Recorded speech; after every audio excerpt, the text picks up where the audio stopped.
১৫ ঘন্টার খাটুনি শেষে আমার স্ত্রী যখন ভিজে একাকার হয়ে বাড়ি ফিরল, রাতের খাবারের নামে তার পাতে তুলে দেওয়া হলো অবহেলার উচ্ছিষ্ট খাবার।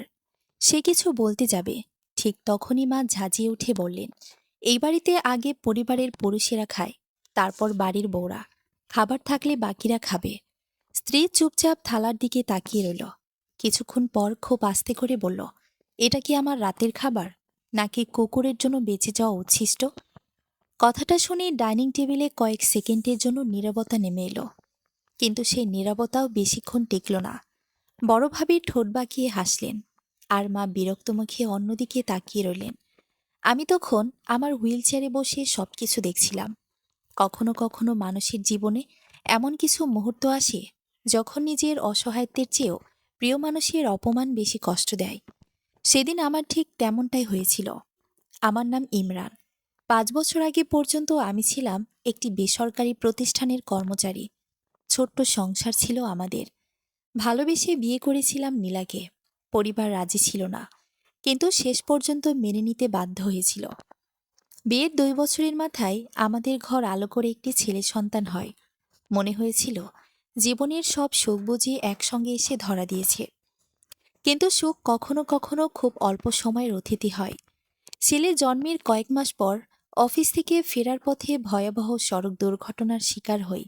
আমার ২ পা এতটাই ক্ষতিগ্রস্ত হয়েছিল যে দীর্ঘ চিকিৎসার পরও আর স্বাভাবিকভাবে হাঁটতে পারিনি। একদিনেই সব বদলে গেল। যে মানুষটা সংসারের দায়িত্ব কাঁধে নিয়ে চলত, সেই মানুষটাই অন্যের সাহায্যের ওপর নির্ভরশীল হয়ে গেল।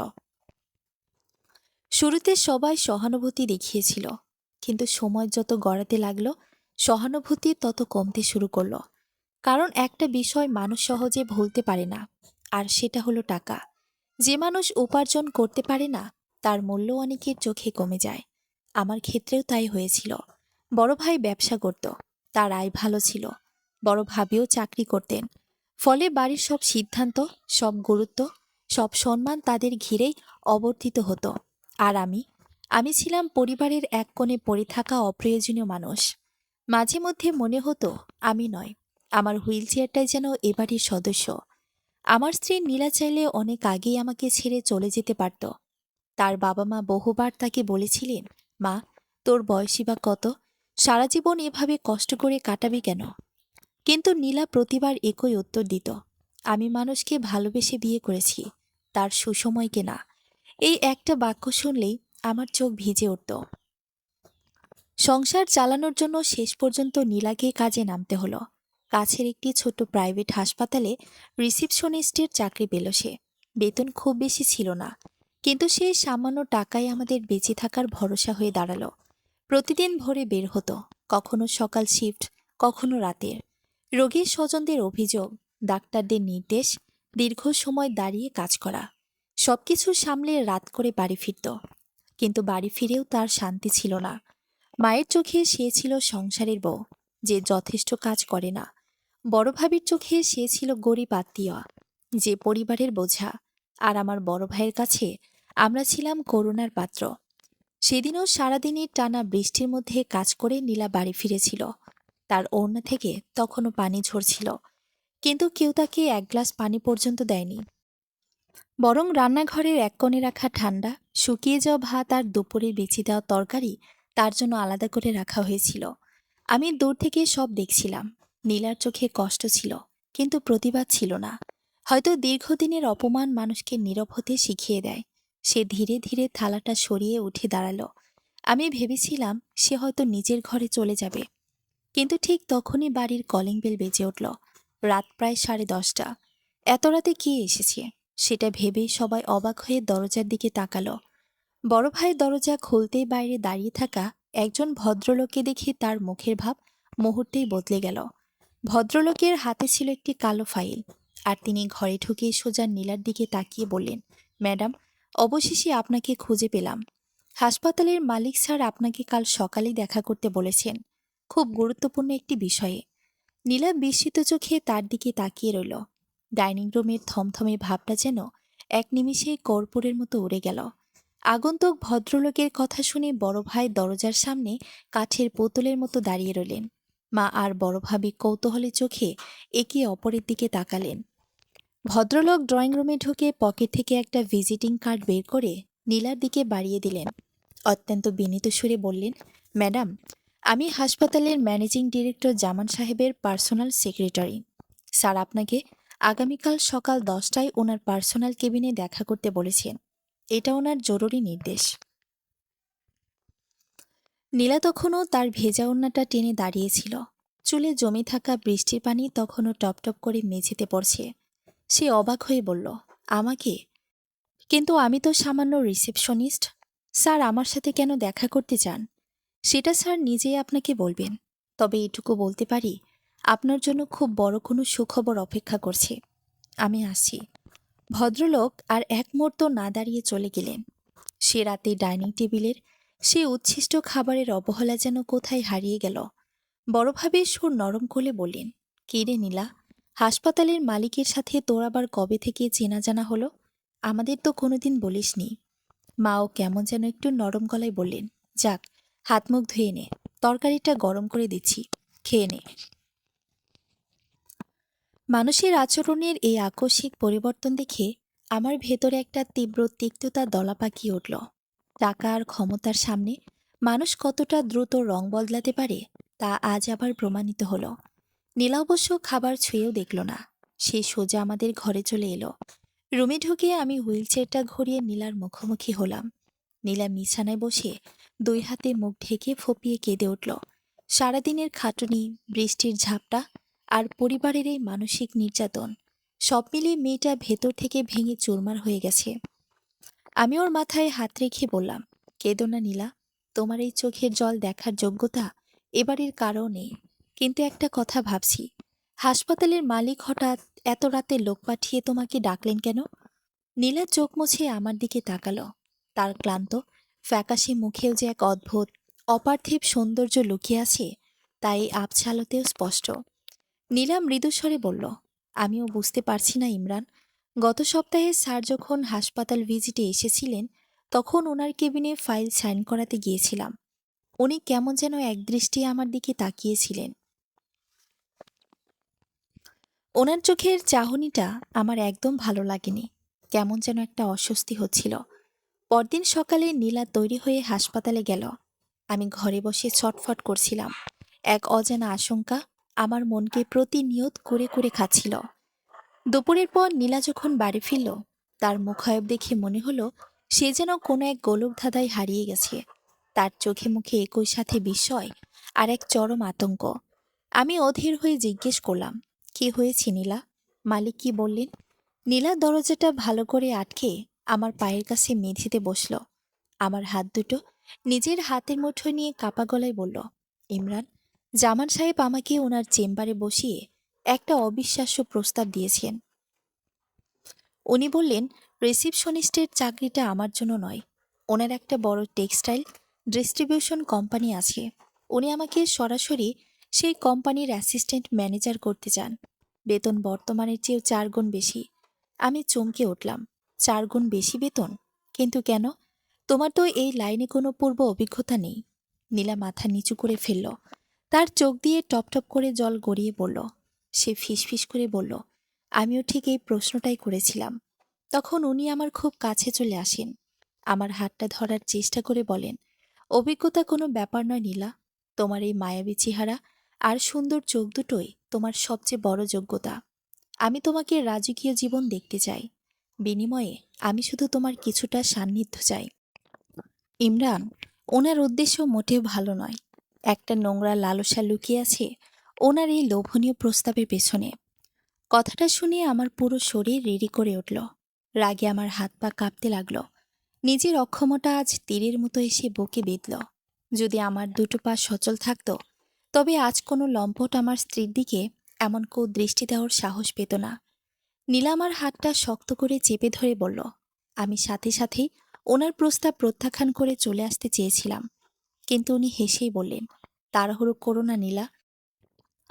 তোমার ঘরে একটা পঙ্গু স্বামী আছে, যার চিকিৎসার খরচ, সংসারের খরচ সব তোমার ওপর। ভেবে দেখো, এই চাকরিটা নিলে তোমার জীবনের সব অভাব এক নিমিষে দূর হয়ে যাবে। তোমার স্বামীকেও ভালো ডাক্তার দেখাতে পারবে। আর যদি রাজি না হও, তবে আজকের পর এই হাসপাতালেও তোমার কোনো চাকরি থাকবে না। আমি তোমাকে 3 দিন সময় দিলাম। রুমে এক দীর্ঘ নীরবতা নেমে এলো। একদিকে এক লম্পটের কুপ্রস্তাব ও নিজের আত্মসম্মান, অন্যদিকে সংসারের চরম অভাব আর আমার চিকিৎসার খরচ। নীলাজ কঠিন এক দোটানায় দাঁড়িয়ে আছে। তার সুন্দর চেহারায় আজ তার জন্য অভিশাপ হয়ে দাঁড়িয়েছে। সে ডুকরে কেঁদে উঠে বলল, আমি এখন কি করব ইমরান? আমি তো শুধু তোমাকে ভালোবাসি।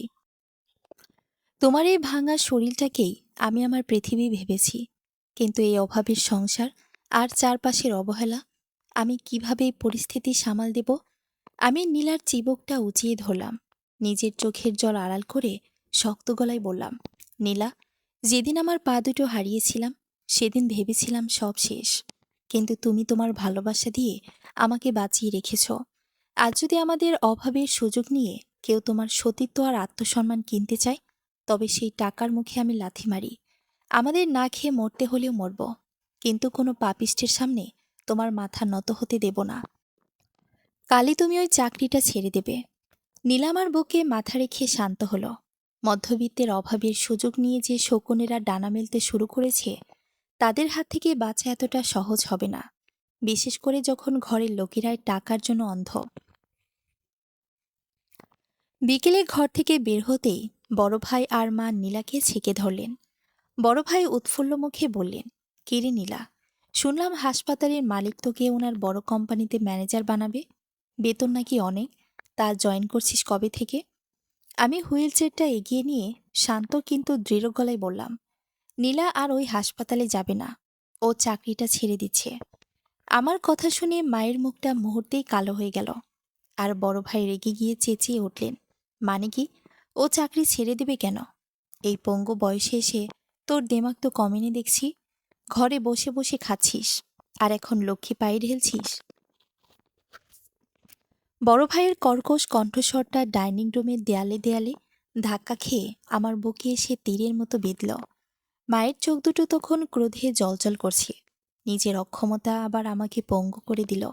কিন্তু এবার আমি দমে গেলাম না। হুইল চেয়ারের হাতলটা শক্ত করে চেপে ধরে আমি চেঁচিয়ে উঠলাম, ভাই, মুখ সামলে কথা বলুন। টাকার জন্য অন্ধ হয়ে গেছেন বলে কি ঘরের বইয়ের আত্মসম্মানটাও বিক্রি করে দিতে হবে? কি বললি তুই?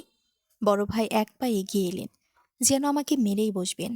ঠিক তখনই এতক্ষণের নীরবতা ভেঙে নীলা রুখে দাঁড়ালো। আমার হুইল চেয়ারের সামনে এসে সে ঢাল হয়ে দাঁড়ালো। চোখের জল মুছে অত্যন্ত শক্ত গলায় বলল, ভাইয়া, ইমরান কোনো ভুল কথা বলেনি।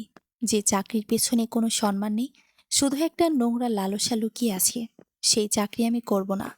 আর কাল থেকে আমি ওই হাসপাতালেও আর পা রাখছি না। আমাদের দুজনের এমন অনড় অবস্থান দেখে বড়ভাবে এতক্ষণ আড়াল থেকে সব শুনছিলেন। এবার তিনি ড্রয়িং রুমে প্রবেশ করলেন। ঠোঁটের কোণে সেই চেনা বাঁকা হাসিটা ঝুলিয়ে বললেন, আহা নীলা, এত দেমাগ ভালো নয়। আজকালকার দিনে সততার বড়াই যে পেট চলে না। হাসপাতালের মালিক তো আর তোমাকে জোর করছে না, এটা ভালো অফারই তো দিয়েছে। একটু মানিয়ে গুছিয়ে চলে যদি সংসারের অভাব মেটে। ইমরান একটা ভালো চিকিৎসা পায়, তবে ক্ষতি কি? ভাবির মুখের এই জঘন্য ইঙ্গিতপূর্ণ কথা শুনে আমার কান দিয়ে যেন গরম সীসা ঢুকে গেল। একজন নারী হয়ে আরেকজন নারীর এমন অপমান তিনি কিভাবে মুখ দিয়ে উচ্চারণ করলেন? মা এবার ভাবির কথায় সায় দিয়ে বললেন, বউ ঠিকই বলেছে। তুই তো পঙ্গু হয়ে ঘরে বসে আছিস ইমরান। তোর ওষুধের খরচ জোগাতে গিয়ে মেয়েটার হাড়মাস খালি হয়ে যাচ্ছে। এখন বড় চাকরি পেলে যদি 2 টাকা বেশি আসে, তাহলে তোর এত জ্বলছে কেন? নীলা, তুই কালই কাজে যাবি। এই সংসারে থাকতে হলে আমার কথা শুনতে হবে। নীলা মায়ের দিকে তাকালো। তার চোখে তখন আর কোনো ভয় ছিল না, ছিল এক চরম ঘৃণা।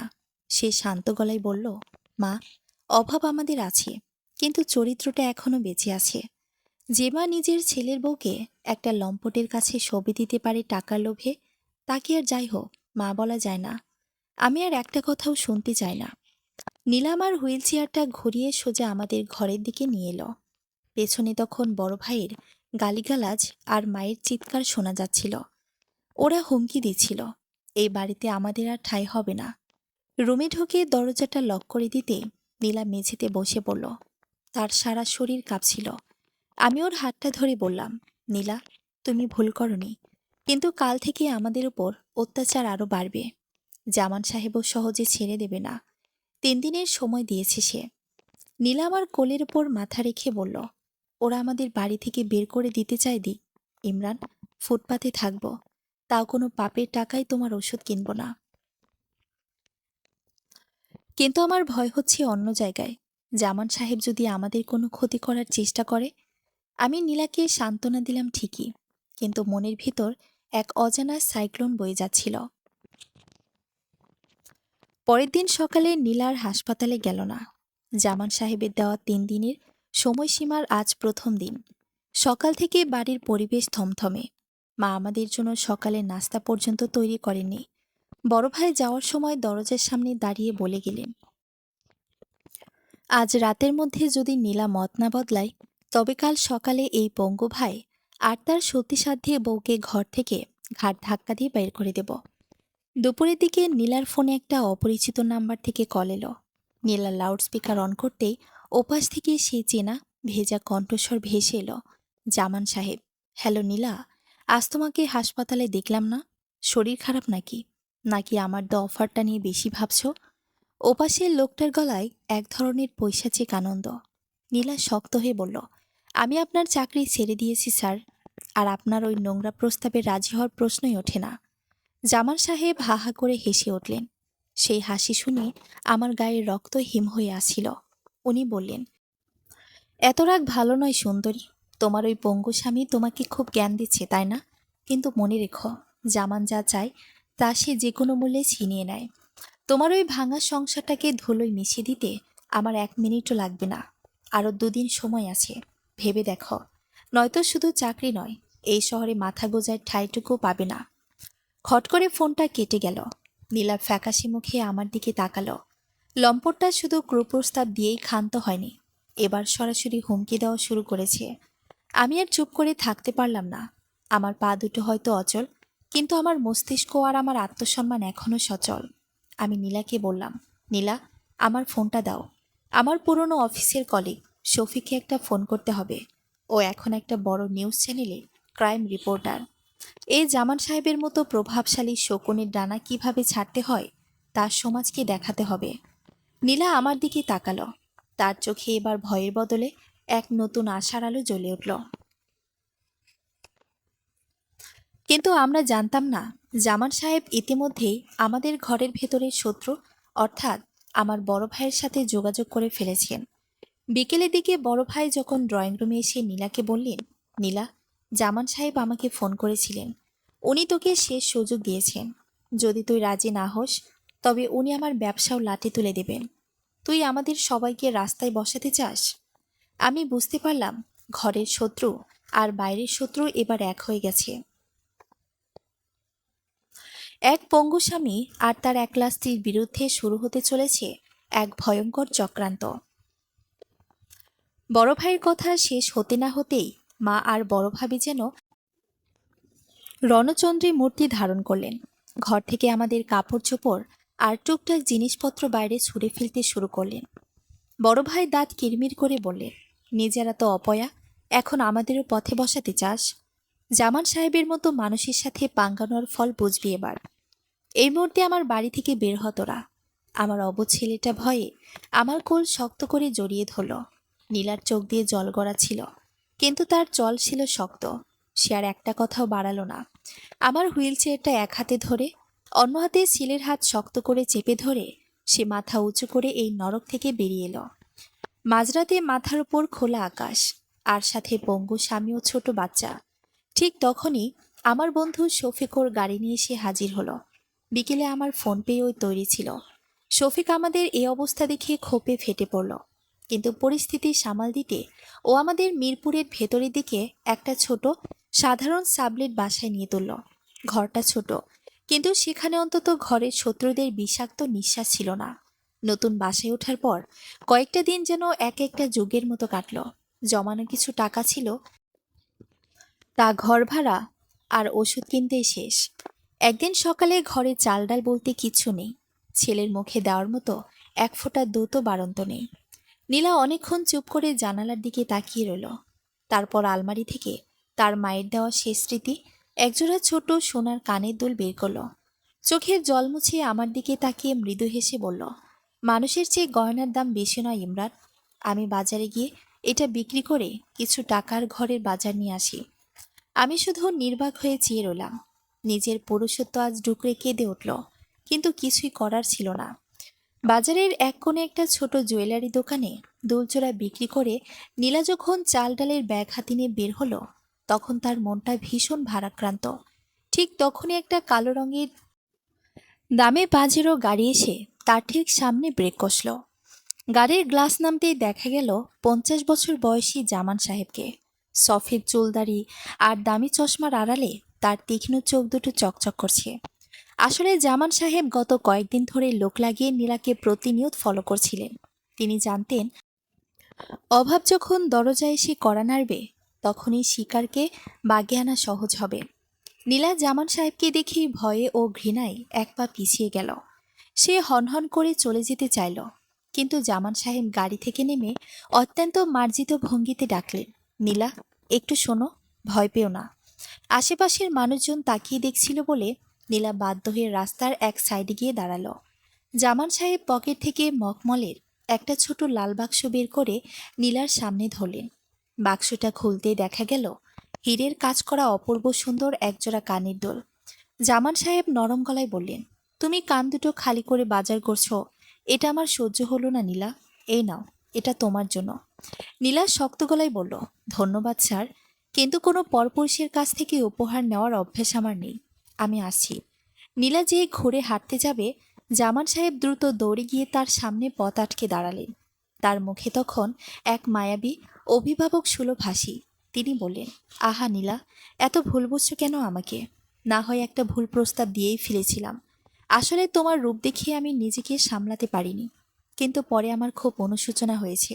এখন এই উপহারটা কোনো লম্পট মালিক হিসেবে নয়, তোমার একজন বড় ভাই হিসেবে দিলাম। তোমার মতো এত সুন্দর অভিজাত একটা মেয়ে এভাবে রোদে বৃষ্টিতে বাজারে ঘোরাঘুরি করবে, এটা মানায় না। দিনকাল ভালো না। ভুল ত্রুটি ভুলে কাল থেকেই তুমি আবার হাসপাতালে জয়েন করো। আমি আর কখনো তোমাকে বিরক্ত করব না। জামান সাহেবের কণ্ঠের এই আকস্মিক পরিবর্তন আর অনুশোচনা আর এই বড় ভাই সম্বন্ধটা নীলার মনের ভেতর একটা সূক্ষ্ম দোলা দিল। সে ভাবল, মানুষটা কি আসলেই নিজের ভুল বুঝতে পেরেছে, নাকি এটা কোনো নতুন চক্রান্ত? কিন্তু পেটের অভাব আর চোখের সামনে পঙ্গু স্বামীর কষ্ট তাকে কিছুটা দুর্বল করে ফেলল। শেষ পর্যন্ত দোলটা না নিলেও জামান সাহেবের প্রতি তার মনের জমাট বাঁধা ঘৃণার বরফটা একটু গলতে শুরু করলো। পরদিন থেকে নীলা আবার হাসপাতালে কাজে যোগ দিল। জামান সাহেবও তার চাল বদলালেন। তিনি আর নীলার দিকে কোনো কুদৃষ্টি দিলেন না, বরং নিজেকে একজন পরম হিতৈষী হিসেবে প্রমাণ করতে লাগলেন। কয়েকদিন পর জামান সাহেব নীলাকে ডেকে বললেন, নীলা, আমি আজ একটা এতিমখানায় বাচ্চাদের দুপুরের খাবারের ব্যবস্থা করেছি। আমি চাই তুমি আমার সাথে গিয়ে বাচ্চাদের নিজ হাতে খাবার বেড়ে দাও। তোমার এত মায়াবী একটা মেয়েকে দেখলে বাচ্চারা খুব খুশি হবে। নীলা এবার আর না করতে পারল না। এতিমখানায় গিয়ে জামান সাহেবের এই মানবিক রূপ দেখে নীলা মনে মনে ওনাকে একজন ভালো মানুষ ভাবতে শুরু করলো। শুধু তাই নয়, এর পরদিনই জামান সাহেব দেশের সবচেয়ে বড় নিউরো সার্জনকে নিজের গাড়িতে করে আমাদের সেই ছোট ভাড়া বাসায় পাঠালেন আমার পা পরীক্ষার জন্য। ডাক্তার বাবু এসে বললেন, আপনার চিকিৎসার সমস্ত খরচ জামান সাহেব বহন করবেন। নীলা আনন্দে কেঁদে ফেলল। সে ভাবল, জামান সাহেব বুঝি তাদের জীবনে ফেরেশতার মতো এসে দাঁড়িয়েছেন। রাতে ঘরে ফিরিয়ে নীলা আমার হাত ধরে বলল, জানো ইমরান, জামান সাহেব মানুষটা কিন্তু অত খারাপ নন। ওনার মনে অনেক দয়া। উনি এতিম বাচ্চাদের খাওয়ান। আজ তোমার চিকিৎসার দায়িত্বও নিলেন। মানুষটার উপর আমি খামোখায় রাগ করেছিলাম। আমি নীলার কথা শুনছিলাম, কিন্তু আমার মনের ভেতরের খটকাটা দূর হচ্ছিল না।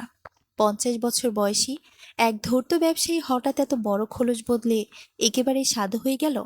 আমি নীলাকে কিছু বললাম না, কিন্তু আমার অবচেতন মন বলছিল, এই দয়া, এই এতিম বাচ্চাদের খাওয়ানো আর আমার চিকিৎসার ব্যবস্থা করা, এসবে আসলে জামান সাহেবের এক ভয়ঙ্কর সুদূর প্রসারী চাল। সে আসলে আমার পায়ের নিচে মাটি তৈরি করছে। যেন একদিন নীলা নিজেই ভালোবেসে তার পাতা ফাঁদে এসে ধরা দেয়। আর আমার সরল মনা স্ত্রী ধীরে ধীরে সেই মায়াবী রূপী শকুনির সাজানো জালে পা বাড়াচ্ছিল। জামান সাহেবের পাঠানো নিউরোসার্জন আমার পা দুটো পরীক্ষা করে যাওয়ার পর থেকে নীলার চোখে মুখে এক অদ্ভুত স্বপ্নের রঙের স্বপ্ন খেলা করতে শুরু করলো। ও যেন ফিরে পেল 5 বছর আগের সেই চঞ্চল হাসি খুশি নীলাকে। কিন্তু ওর এই সরল আনন্দ আমার বুকে পাথরের মতো চেপে বসছিল। মধ্যবিত্তের অভাবের সুযোগ নিয়ে যখন কোনো শকুনের দল এভাবে ভালো রূপ ধরে ঘরে ঢোকে, তখন তার পরিণতি কতটা ভয়াবহ হতে পারে সেটা আমার পুরুষালী সত্তা আর অবচেতন মন প্রতি মুহূর্তেই টের পাচ্ছিল। পরদিন বিকেলে আমার বন্ধু শফিক আমাদের ছোট বাসায় এলো। ওর হাতে বেশ কিছু ফাইল আর ল্যাপটপ। ও যখন শুনল জামান সাহেব আমার চিকিৎসার সব দায়িত্ব নিয়েছেন, তখনও সোফায় হেলান দিয়ে এক দীর্ঘশ্বাস ফেলল। ও নীলার অনুপস্থিতিতে আমার হুইল চেয়ারের পাশে এসে বসল। শফিক নিচু স্বরে বলল, ইমরান, জামান সাহেবের এই হঠাৎ সাধু সেজে যাওয়ার ব্যাপারটা কিন্তু মোটেও স্বাভাবিক নয়। আমি গত 2 দিন ধরে ওনার ব্যাকগ্রাউন্ড নিয়ে একটু ঘাটাঘাটি করছিলাম। ভদ্রলোক সমাজে দানবীর হিসেবে পরিচিত হলেও ওনার একটা অন্ধকার জগৎ আছে। এর আগেও ওনার আন্ডারে কাজ করা 2টো মেয়ের সাথে এমন সহানুভূতি দেখানোর রেকর্ড আছে। পরে সেই মেয়েগুলোর আর কোনো খোঁজ পাওয়া যায়নি। মিডিয়াতে টাকা দিয়ে মুখ বন্ধ করা হয়েছিল। শফিকের কথা শুনে আমার হাত পা ঠান্ডা হয়ে এলো। আমি অচল পা দুটো নিয়েই বিছানায় ছটফট করে উঠলাম। শফিক, তাহলে নীলা? নীলা তো ওনাকে এখন ফেরেশতা ভাবছে। আমি কিভাবে ওকে বোঝাবো? এখনই কিছু বলিস না ইমরান। প্রমাণ ছাড়া নীলা এখন কিছু বিশ্বাস করবে না। কারণ জামান সাহেব এখন ওর কাছে তোদের ত্রাতা। তুই শুধু নীলার উপর একটু নজর রাখ। আমি জামানের উপর আমার সোর্স লাগিয়ে রেখেছি। শফিক আমার কাঁধে হাত রেখে আশ্বস্ত করল। এদিকে হাসপাতালে নীলার প্রমোশন হয়ে গেল খুব দ্রুত। জামান সাহেব ওনাকে ফ্রন্ট ডেস্ক থেকে সরিয়ে নিজের পার্সোনাল ফ্লোরের এক্সিকিউটিভ অ্যাসিস্ট্যান্ট বানিয়ে দিলেন। নীলা এখন আর সাধারণ রিসিপশনিস্টের ইউনিফর্ম পরে না। ও চমৎকার দামি শাড়ি পরে অফিসে যায়, যা জামান সাহেব নিজে ওনাকে অফিস ড্রেস কোড হিসেবে উপহার দিয়েছিলেন। একদিন রাতে নীলা বাড়ি ফিরল বেশ দেরিতে। ওর হাতে একটা বড় শপিং ব্যাগ। ও ঘরে ঢুকে খুব উৎসাহ নিয়ে ব্যাগ থেকে একটা ব্র্যান্ডের দামি পারফিউম আর একটা সিল্কের শাড়ি বের করলো। ও আমার পাশে এসে বলল, ইমরান, দেখো, জামান স্যার আজ অফিসের সবাইকে গিফট দিয়েছেন। আর আমার জন্য এই শাড়িটা ওনার এক আত্মীয়ের দোকান থেকে স্পেশাল আনিয়েছেন। উনি বললেন সামনের সপ্তাহে ওনার নতুন একটা চ্যারিটি ফাউন্ডেশনের ওপেনিং। সেখানে আমাকে ওনার পাশ থেকে গেস্টরা রিসিভ করতে হবে।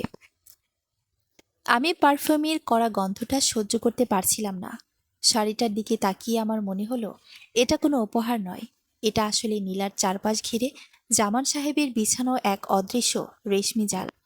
আমি খুব শান্ত গলায় বললাম, নীলা, একজন হাসপাতালের মালিক তার কর্মচারীকে এত ব্যক্তিগত উপহার এনে দেয় বলে তো শুনিনি।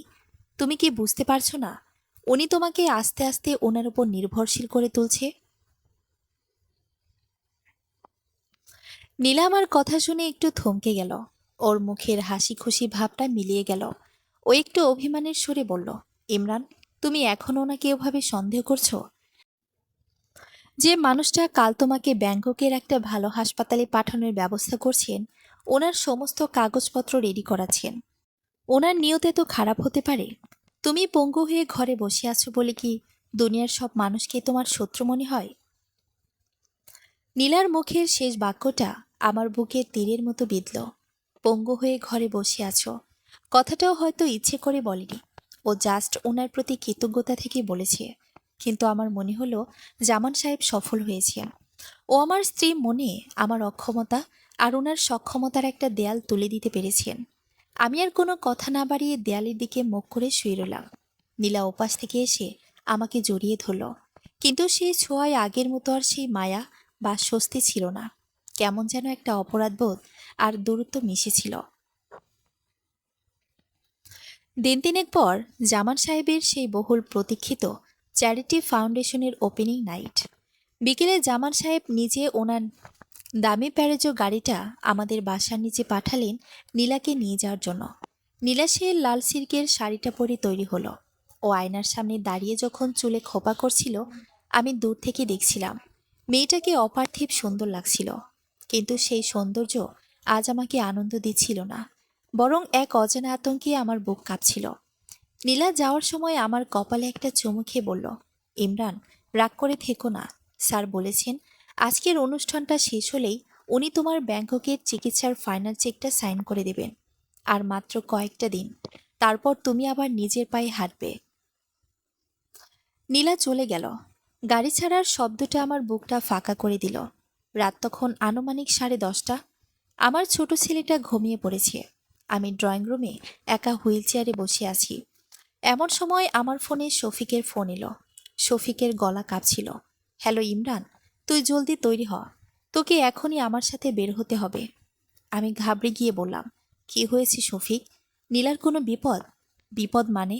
মহা বিপদ ইমরান। জামান সাহেব আজ চ্যারিটি অনুষ্ঠানের নাম করে নীলাকে ঢাকার বাইরে ওনার সাভারের একটা নির্জন গ্লাসকে রিসোর্টে নিয়ে গেছেন। কোনো অনুষ্ঠান হচ্ছে না সেখানে, আমার সোর্স জানিয়েছে। জামান সাহেব আজ রাতে নীলাকে ওনার ড্রাগের নেশা মেশানো ড্রিঙ্কস খাইয়ে ব্ল্যাকমেল করার প্ল্যান করেছেন। আর সবচেয়ে বড় কথা কি জানিস? সেখানে তোর বড় ভাই উপস্থিত আছে। জামান সাহেব তোর বড় ভাইকে ব্যবসার জন্য একটা মোটা অঙ্কের লোনের ব্যবস্থা করে দিয়েছেন, যার বিনিময়ে তোর বড় ভাই আজ নীলাকে ওই রিসোর্টে নিয়ে যাওয়ার ব্যাপারে জামানকে সাহায্য করেছে। কথাটা শুনে আমার মাথার ভেতর যেন হাজারটা বজ্রপাত একসাথে হলো। নিজের আপন ভাই টাকার জন্য নিজের ঘরের সম্মান এভাবে একটা পশুর হাতে তুলে দিল। আর আমার সরল নীলা, ও তো ভাবছে ও আমার চিকিৎসার টাকা আনতে গেছে। আমার অচল পা দুটোতে যেন এক মুহূর্তের জন্য বৈদ্যুতিক শক লাগলো। আমি হুইল চেয়ারের হাতাটা ভেঙে ফেলার মতো শক্তিতে চেপে ধরলাম। চোখ ফেটে জল আর ক্ষোভ একসাথে বেরিয়ে এলো। আমি দাঁত কিরমির করে বললাম, শফি, তুই গাড়ি নিয়ে আয়। আমার পা দুটো অচল হতে পারে, কিন্তু আজ যদি ওই লম্পট আমার নীলার গায়ে হাত দেয়, আমি হাত দিয়ে ওনার গলা টিপে মারব। চল। রাত 11টা। কালবৈশাখী ঝড়ের মতো বাইরে তখন ঝুম বৃষ্টি শুরু হয়েছে। শফিকের গাড়ি ধেয়ে চলেছে সাভারের সেই অন্ধকার রিসোর্টের দিকে। আর ওদিকে রিসোর্টের বন্ধ কেবিনে জামান সাহেব মায়াবী হাসির আড়ালে নীলার সামনে তুলে ধরছেন সেই বিষাক্ত নীলপানির গ্লাস। নীলা কি পারবে এই ফাঁদ থেকে নিজেকে বাঁচাতে? নাকি ইমরান পৌঁছানোর আগেই সব শেষ হয়ে যাবে? বাইরে তখন কালবৈশাখী তাণ্ডব। জানালার কাছে বৃষ্টির ফোঁটাগুলো যেন এক একটা চাবুকের মতো এসে আঘাত করছে। সাভারের সেই বিলাসবহুল নির্জন রিসোর্টের লাউঞ্জে তখন হালকা ক্লাসিক্যাল মিউজিক বাজছিল। নীলা সোফায় বসে কিছুটা অস্বস্তি নিয়ে এদিক ওদিক তাকাচ্ছিল, কারণ চ্যারিটি ফাউন্ডেশনের কোনো জমকালো অনুষ্ঠান কিংবা কোনো অতিথির চিহ্ন সেখানে নেই। চারপাশটা বড্ড বেশি নিঝুম। জামান সাহেব প্লেটে করে কিছু স্ন্যাক্স আর দুটো কাচের গ্লাসে নীল রঙের রিফ্রেশিং ড্রিঙ্কস এনে টেবিলের ওপর রাখলেন। ওনার মুখে সেই চিরচেনা মায়াবী অভিভাবক সুলভ হাসি। তিনি অত্যন্ত নরম গলায় বললেন, নাও নীলা, এতদূর জার্নি করে এলে ড্রিঙ্কসটা খেয়ে নাও, একটু ফ্রেশ লাগবে। নীলা গ্লাসটার দিকে তাকিয়ে একটু ইতস্ত করে বলল, স্যার, এখানে তো কোনো গেস্ট দেখছি না। আর আপনি বলেছিলেন চ্যারিটির বড় অনুষ্ঠান হবে। জামান সাহেব সোফায় একটু আরাম করে বসিয়ে চশমাটা ঠিক করতে করতে বললেন, আহা নীলা, একটু ধৈর্য ধরো। আসলে ঝড়ের কারণে বাকি গেস্টের আসতে একটু দেরি হচ্ছে। ঢাকার ট্রাফিক তো জানোই, তার উপরে কালবৈশাখী। তুমি ড্রিঙ্কসটা শেষ করো, আমি ততক্ষণে তোমার বরের ব্যাংকের চিকিৎসার ফাইলটা নিয়ে আসি। বরের চিকিৎসা শব্দটা শুনতেই নীলার মনের সব দ্বিধা কেটে গেল।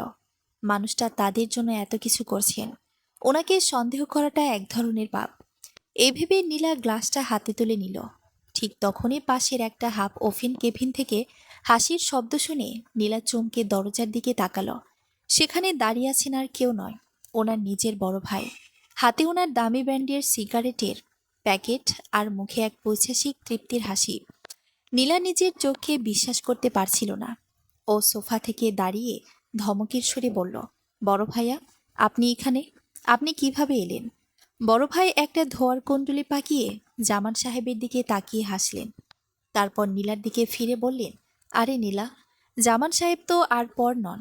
উনি আমার বিজনেসের জন্য এত বড় একটা লোনের ব্যবস্থা করে দিলেন ওনার চ্যারিটি ফান্ড থেকে। আর আমি ওনার এই স্পেশাল গেস্টের খেয়াল রাখবো না? তুই ড্রিঙ্কসটা খা, সালের সাথে ভালো করে কথা বল। নিজের আপন ভাসুর টাকার জন্য নিজের ভাইয়ের বউকে এভাবে একটা পরপুরুষের রিসোর্টে এনে পাহারাদারের মতো দাঁড়িয়ে আছে। এই নির্মম সত্যটা বুঝতে নীলার 1 সেকেন্ডও সময় লাগলো না। ওর পায়ের নিচ থেকে যেন মাটি সরে গেল। এতক্ষণে ও বুঝতে পারল ইমরানের আশঙ্কায় সত্যি ছিল। জামান সাহেবের এই সাধুরূপ আসলে একটা বিষাক্ত কোবরার খোলস মাত্র। নীলা হাতের গ্লাসটা ধপাস করে টেবিলের উপর নামিয়ে রাখল। তীব্র ঘৃণায় ওর শরীর কাঁপতে লাগলো। ও বলল, ছি বড় ভাইয়া, আপনার টাকার জন্য এত নিচে নামতে পারেন? আমি এক মুহূর্ত এখানে থাকবো না।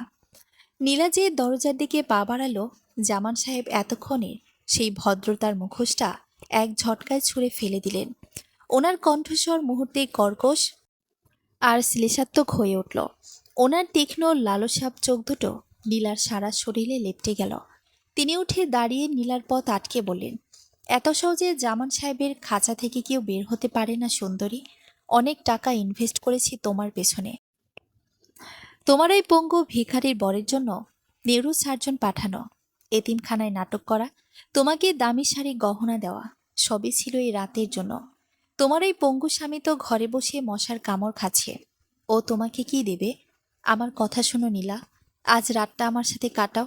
কাল সকালে তোমার বরের ব্যাংককের টিকিট আর তোমার ভাইয়ের লোনের চেক সব তোমার হাতে থাকবে। নীলা দুহাতে জামান সাহেবকে ধাক্কা দিয়ে সরিয়ে চিৎকার করে উঠল, লম্পট, ছাড়ুন আমাকে। আমার ইমরান পঙ্গু হতে পারে, কিন্তু ও একটা সত্যিকারের পুরুষ। আপনার মতো পশুর টাকায় আমাদের চিকিৎসার দরকার নেই। বড় ভাই দরজার সামনে দাঁড়িয়ে ঠান্ডা গলায় বললেন, চেঁচামেচি করে লাভ নেই নীলা। এই রিসোর্টের দেয়াল অনেক পুরো, কেউ শুনবে না। জামান সাহেব যা বলছেন চুপচাপ মেনে নে, আমাদেরও ভালো হবে, তোর বরেরও চিকিৎসা হবে।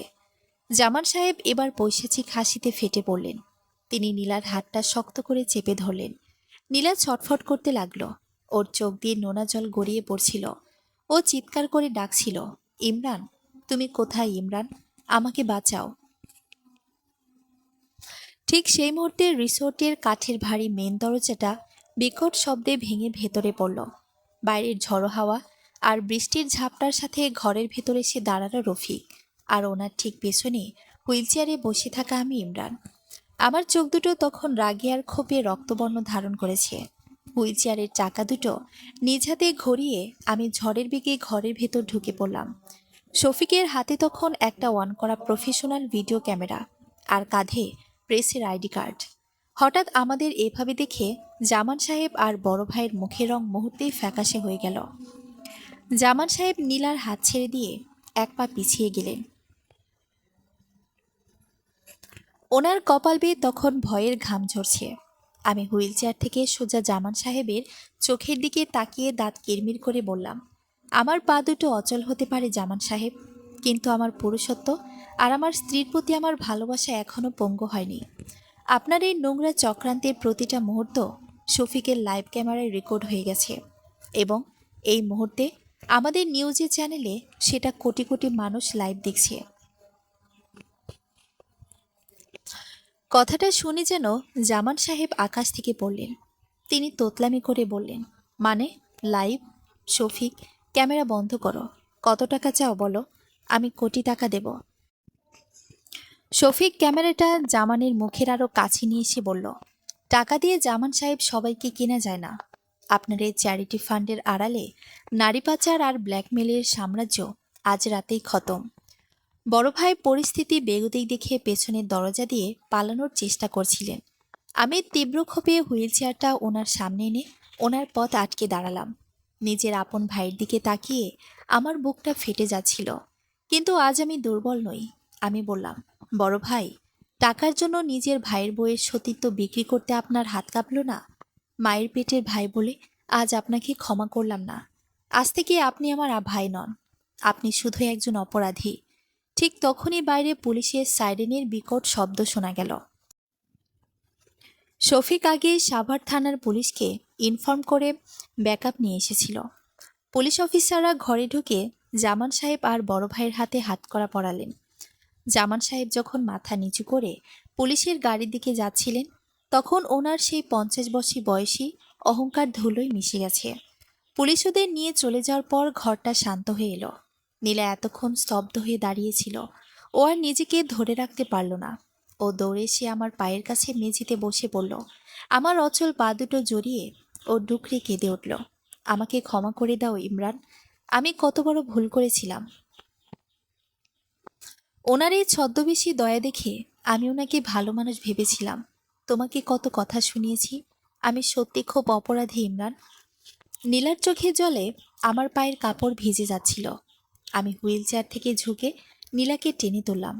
ওর চোখের জলগুলো নিজের হাতে মুছে দিয়ে ওকে আমার বুকের সাথে শক্ত করে জড়িয়ে ধরলাম। আমার অবুঝ চোখের কোণ থেকেও দুফোঁটা জল গড়িয়ে পড়ল।